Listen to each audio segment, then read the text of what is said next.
할렐루야. 오늘의 말씀은 호세아 8장 4절에서 7절 말씀입니다. 저희가 왕들을 세웠으나 내게서 말미암지 아니하였고 저희가 방백들을 세웠으나 나의 모르는 바며 저희가 또 그 금으로 자기를 위하여 우상을 만들었나니 파멸을 이루리라. 사마리아여 네 송아지는 버리웠느니라. 내 도가 무리를 향하여 타오르나니 저희가 어느 때에야 능히 무죄하겠느냐. 이것은 이스라엘에게서 나고 공장이 만든 것이라. 참신이 아니니 사마리아의 송아지가 부서뜨리우리라. 저희가 바람을 심고 광풍을 거둘 것이라. 심은 것이 줄기가 없으며 이삭은 열매를 맺히지 못할 것이요 서로 맺힐지라도 이방 사람이 삼키우리라. 아멘. 나라가 세워지는 것도 쉽지 않습니다. 또 나라가 망하는 것 역시 더 쉽지 않습니다. 어제 아침에는 제가 살아오며 한 55년 동안 전 세계의 나라들이 한 150개 국가에서 200개 국가가 되어지는 이런 과정, 그리고 나라가 많이 생긴 것 같지만 실은 공산주의가 무너지면서 또 민족주의가 등장하면서 큰 연합체들이 나누어진 이런 형태일 뿐 나라가 세워진 것은 아니었다라고 말씀을 드렸습니다. 그리고 더욱이 나라가 완전히 지구상에서 없어지는 것을 보지 못했다. 제가 그렇게 말씀을 드리면서 어떻게 하나님께서 세우시고 지켜주시고 하나님께서 붙드시는 나라가 이렇게 멸망할 수밖에 없었는가, 그 부분에 대한 심각성을 이제 조명을 해 보았더랬습니다. 오늘 역시 이 부분을 다시 한번 생각을 해 보려고 합니다. 읽은 4절에 보면 저희가 왕들을 세웠으나 내게서 말미암지 아니하였고 저희가 방백들을 세웠으나 나의 모르는 바며, 이 부분을 좀 조명하면서 말씀을 나누어 봤으면 합니다. 북이스라엘은 구왕조 11명의 왕들이 통치를 했습니다. 첫 번째 왕이었던 여로보암 왕은 하나님께서 세우셨습니다. 그리고 나머지 왕들은 신하들이 죽이고 그 자리를 찬탈하는 이런 쿠데타가 무려 8번의 사건, 피비린내라는 사건을 통해서 이루어지게 되어집니다. 하나님이 세우지 않았습니다. 왜 왕들이 쿠데타에 의해서 계속 세워집니까? 권력욕입니다. 그리고 내가 하면 너보다 나을 수 있을 것 같다. 겸손, 이런 것들이 배제된 교만함이 계속해서 왕의 자리를 탐하게 되고 앞선 왕들에 대한 배신으로 이어지는 거죠. 그리고 하나님은 이렇게 될 수밖에 없었던 이유는 이스라엘이 하나님의 말씀을 어기고 율법을 버렸기 때문이다. 그리고 그 부분을 더 구체적으로 너희가 우상숭배자이기 때문에 그렇다라는 겁니다. 그렇습니다. 하나님의 말씀을 버리면 사람은 우상을 쫓습니다. 세상에 금, 은, 재물을 쫓게 되어 있습니다. 하나님께서 왜 이스라엘의 왕을 세우셨습니까? 왕정 제도라고 하는 것은 세상에서는 굉장히 긍정적인 차원에서 이루어집니다. 왕을 세워서 우리를 다스리게 하자. 그리고 우리를 보호하게 하자. 국민들의 등을 따숩게 하고 막상 전쟁이 일어나면 그 왕이 대표가 되어 나라를 구하게 하자. 이런 의도가 정치 체제 중에서 지도자들, 왕들을 세우는 이유입니다. 그런데 하나님께서는 이스라엘이라는 나라를 가나안 땅에 세우시면서 내가 너희의 왕이다. 내가 너희의 왕이 되어줄 것이다. 이렇게 말씀을 하셨어요. 그리고 사사시대를 거치지 않았습니까? 그런데 사사시대에 계속 이스라엘 백성들의 불만이 그때에는 왕이 없으므로 자기 소견에 옳은 대로 행하더라. 보이는 왕이 없기 때문에 그냥 각자 자기 생각대로 믿고 사는 겁니다. 이런 세월들이 흘러가면서 이스라엘은 철저하게 하나님의 말씀에 설 때는 하나님이 지키시고 하나님이 복을 주시지만 그들이 하나님의 말씀을 버릴 때는 하나님께서 이방민족, 모압이라든지 블레셋이라든지 암몬이라든지 이런 세력들을 인생 채찍과 사람 막대기로 사용하더란 말입니다. 하나님이 왕이니까 하나님의 말씀대로 잘 살라고 회초리를 드는 거죠. 하지만 그들은 이런 하나님의 통치 원리를 깨닫지를 못합니다. 그래서 하나님의 말씀은 제껴두고 우리가 지금 이렇게 다른 나라의 공격을 자꾸 받고 우리가 식민 지배를 받게 되는 이유가 우리에게 군대가 없다. 그리고 그 군대를 만들고 그 군대를 이끌 지도자, 그 대표자인 왕이 없다. 우리도 군대를 만들자. 우리도 왕을 뽑자. 사사기의 결론이 자꾸 그쪽으로 가요. 그리고 이제 사무엘상 쪽으로 들어가면서 이스라엘 백성들이 사무엘에게 와서 우리에게 왕을 뽑아달라. 당시의 선지자이자 제사장인 사무엘에게 이렇게 이야기를 하죠. 그때 하나님께서는 굉장히 싫어하십니다. 내가 너희의 왕인데 왜 보이는 왕을 뽑아달라고 하느냐? 왕을 뽑으면 너희들이 세금도 많이 내야 되고 군대를 조직하면 그 군대를 운영하기 위해서 너희들 힘들고 또 왕이 너희들에게 잘해줄 것 같이 너희들의 딸이 공녀로 나가야 되고 너희들의 아들들이 그 왕을 보좌하기 위해서 군인이 되어야 되고 너희의 삶에 거추장스럽고 불필요한 많은 어려움들이 일어날 것이다. 경고를 하는데도 아니다. 우리에게 왕을 뽑아달라. 계속해서 요구하자 하나님은 왕을 허락을 하십니다. 그러니까 하나님께서 좋아서 하신 것이 아니라 이스라엘 백성들의 땡깡 때문에 왕을 허락하신 거지요.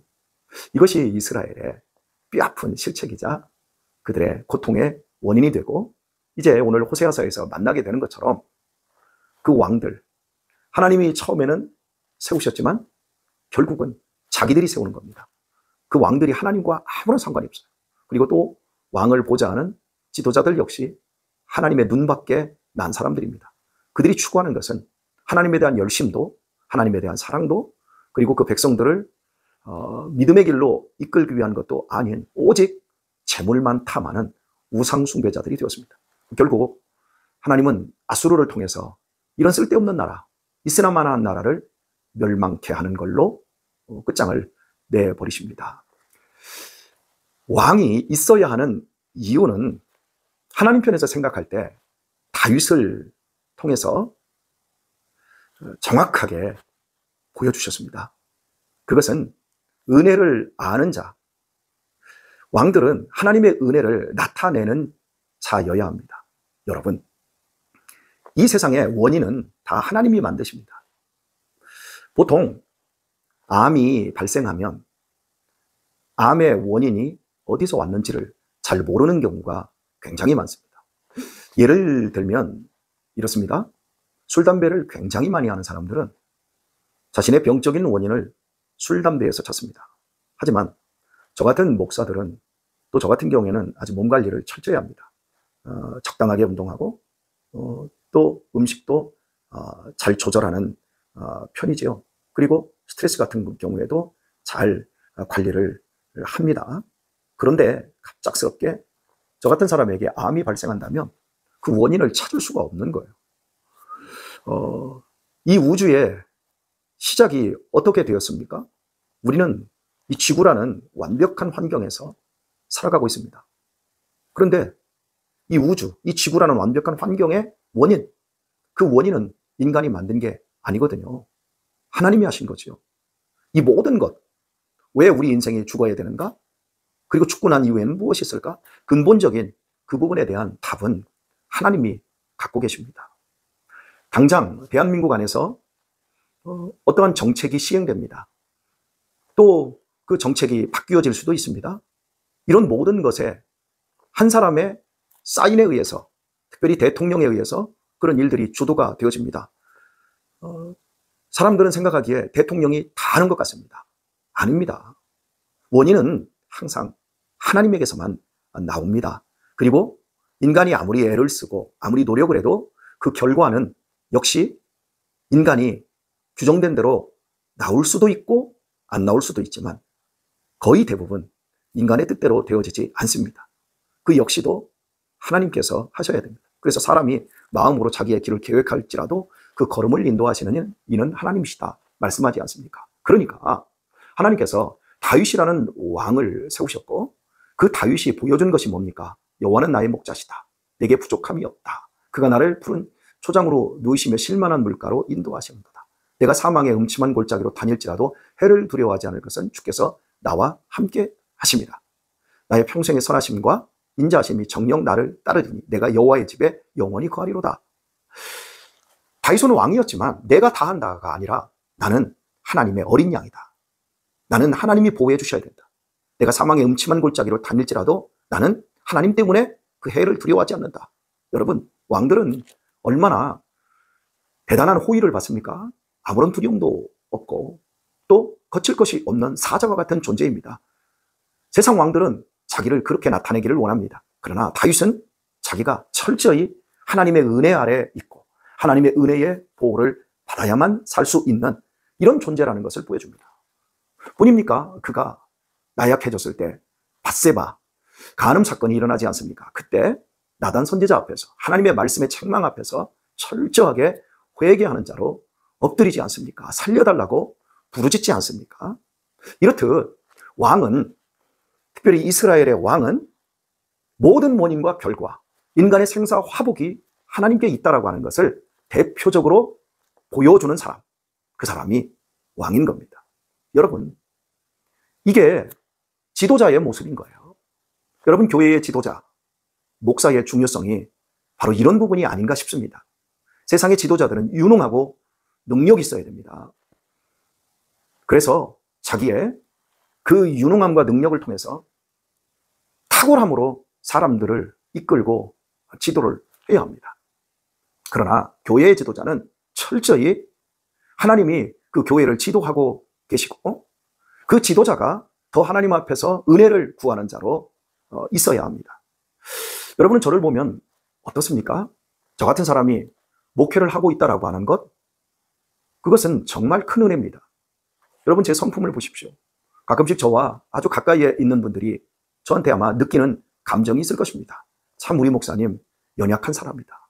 강단에서, 멀찍이에서 보여지는 모습은 굉장히 단정하고 경건하고 또 대단한 모습이 있어 보이지만 여러분이 저랑 가장 가까이에 있으면 제가 얼마나 나약한 인간인지를 알지 않습니까? 제가 여러분에게 제일 보여드리고 싶은 것이 무엇입니까? 하나님의 사랑입니다. 하나님의 은혜입니다. 저는 은혜로 이 자리에 있습니다. 제 가족들도 이 설교를 보고 계시겠지만 저는 정상적인 과정으로 목사의 자리에 온 사람이 아닙니다. 어려서부터 목사가 될 만한 인격과 인품과 또한 기질이나 또 환경적인 과정이 아니었습니다. 그래서 저는 지금도 가장 하나님 앞에서 제 자신이 못난 자, 부족한 자, 하나님이 저를 붙들어 주시지 않으면 결코 목회를 할 수 없는 자라는 이러한 삶의 자세를 놓치려 하지 않습니다. 교회가 이제 제법 사이즈도 커지고 제 삶의 역량도 50대 중반이 되니 인생에서 나이가 너무 어려서 부족한 것도 아니고 나이가 너무 많이 먹어서 쇠진 것도 아니고 가장 좋을 때를 살아가고 있다고 저는 생각합니다. 그래서 제가 교만해질 수 있습니다. 하지만 저는 절대 교만해지고 싶지 않습니다. 어떤 분이 그럽니다. 참 목사님 설교하는 거 들어보면 참 목사님 매섭게 말씀을 하십니다. 목사님은 늘 당당하신 것 같고 목사님은 잘하시는 것 같이 그렇게 설교하셔서 조금 저희가 힘들어질 때가 있습니다. 여러분, 그렇게 듣지 마십시오. 제가 매섭게 너무 몰아세우면 제 자신이 또 제 자신의 부족함 때문이고 또한 제 자신을 향한 먼저 매소음이라는 것을 여러분이 이해해 주셨으면 좋겠습니다. 그렇습니다. 누가 지도자를 세우나 또 그 지도자들을 누가 알아주셔야 되는가?